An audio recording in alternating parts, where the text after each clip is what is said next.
tengah-tengah kita, lebih utama dari segala sesuatu. Doa penerima dan pemberita Injil. Keesokan harinya ketika ketiga orang itu berada dalam perjalanan dan sudah dekat kota Yope, kira-kira pukul 12 tengah hari, naiklah Petrus ke atas rumah untuk berdoa. Kisah 10 ayat 9. Sahabat Iktus yang dikasihi Tuhan, kisah pertobatan melalui pemberitaan Injil selalu diawali dengan kisah doa, baik yang dinaikkan oleh sang pemberita Injil, tetapi sewaktu-waktu pun doa sang penerima. Kisah para Rasul merupakan kitab pemberitaan Injil yang di dalamnya Roh Kudus bekerja menuntun pribadi-pribadi kepada pertobatan sejati.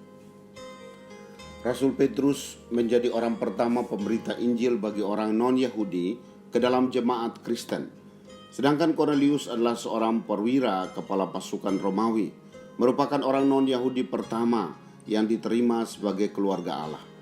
Pertobatan Kornelius merupakan kisah unik karya Allah menyatukan dua hati yang berdoa.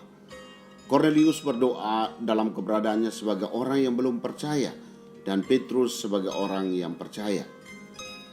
1. Doa Kornelius sebagai penerima Injil.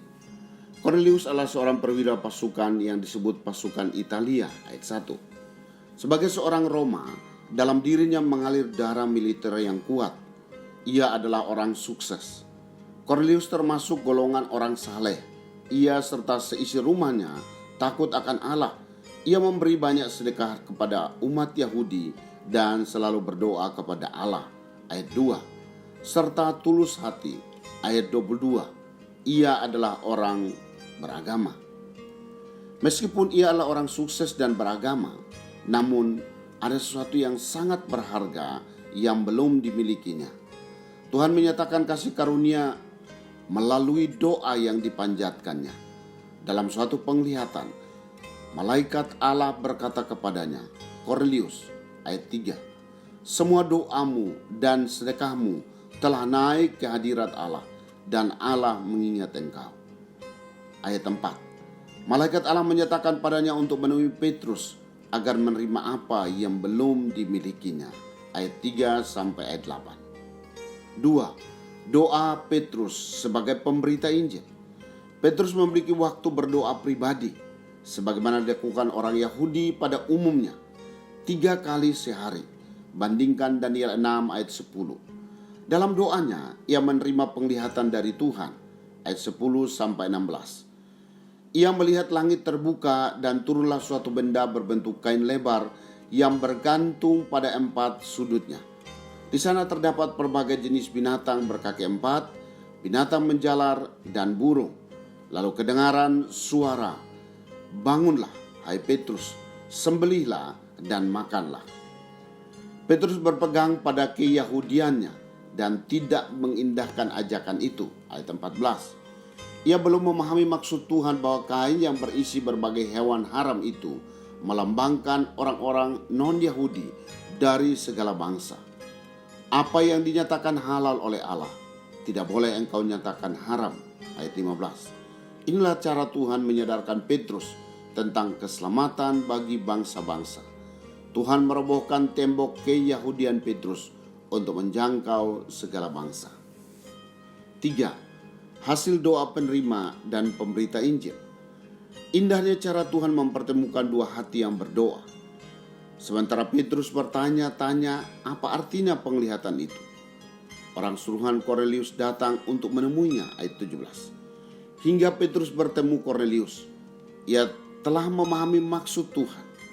Allah telah menunjukkan kepadaku bahwa aku tidak boleh menyebut orang najis atau tidak tahir, ayat 28.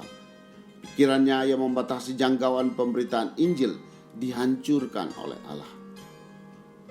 Petrus menyampaikan kabar baik kepada Kornelius, yaitu berita damai sejahtera oleh Yesus Kristus yang adalah Tuhan dari semua orang, ayat 36. Inti Injil yaitu tentang kematian dan kebangkitan Kristus, ayat 40-43. Ketika Injil diberitakan, Roh Kudus mengerjakan pertobatan dalam hati Kornelius dan setiap orang dari bangsa lain yang mendengarnya. Ayat 44 sampai 46. Tujuan Tuhan bagi keselamatan bangsa-bangsa tergenapi. Kornelius mengalami pertobatan sejati dan meminta untuk dibaptis sebagai tanda pertobatannya. Sahabat Iktus, Kornelius mewakili sejumlah manusia baik di bumi ini yang hidup sukses dan taat beragama, namun belum memiliki keselamatan sejati di dalam Yesus Kristus. Doa dengan ketulusan hati yang dipanjatkannya kepada Tuhan membuahkan hasil, yaitu Tuhan menuntunnya untuk menerima kabar baik melalui pemberitaan Petrus. Demikian pula Tuhan memperbaiki cara pandang Petrus terhadap orang non-Yahudi, bahwa kabar baik ditujukan bagi semua orang dari segala bangsa. Saya kagum dengan cara Tuhan mendengar dan berbicara melalui doa, baik kepada penerima Injil maupun pemberita Injil.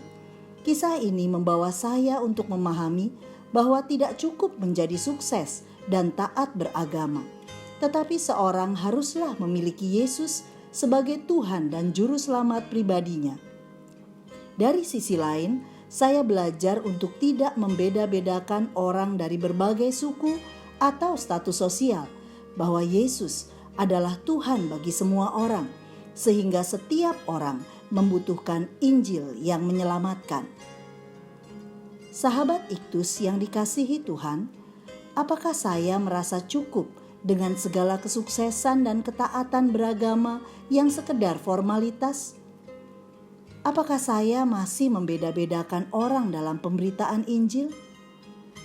Apakah saya telah berdoa sungguh-sungguh agar banyak orang dari berbagai suku diselamatkan dalam Yesus?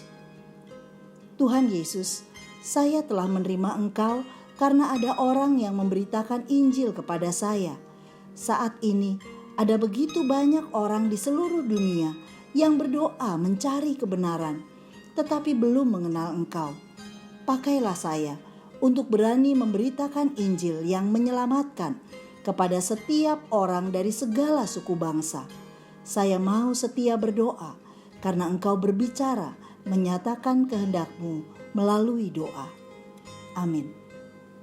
Pada saat Tuhan menyuruh seseorang untuk memberitakan Injil, pada saat yang sama Ia telah menyiapkan orang untuk menerima pemberitaan itu.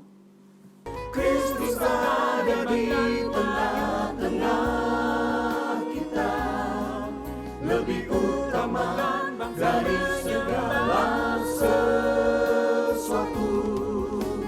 Kristuslah yang harus ku beritakan hingga datangmu Kristus.